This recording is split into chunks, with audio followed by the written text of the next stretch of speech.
chỉ khi lắm rồi tu rất gì được không cần mấy sẽ là thì ngày một tiếng chả biết cái nón kinh rồi mà ta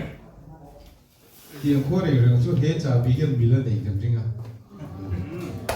mình thì câu cua thì câu cua là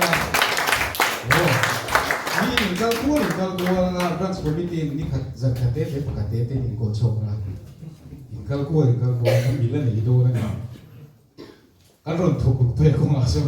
ăn nhiều bụi chứ những lẩu rong về thôi đấy in bún ngắc lẩu chưa in nó bị thiểm bị một thầy đó không hiểu ô nó là vậy thuốc à thật cái nào để thiêu thấy ok để cái đồ ăn vào chú in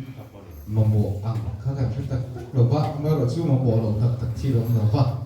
giờ này là đồ chơi đồ thế này là vợ dù bằng xuống cái GP sẽ sụp rất đẹp chỉ pay rất đẹp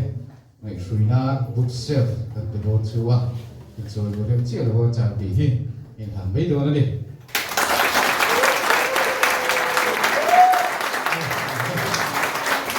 subscribe cho kênh Ghiền Mì Gõ để không bỏ lỡ những video hấp dẫn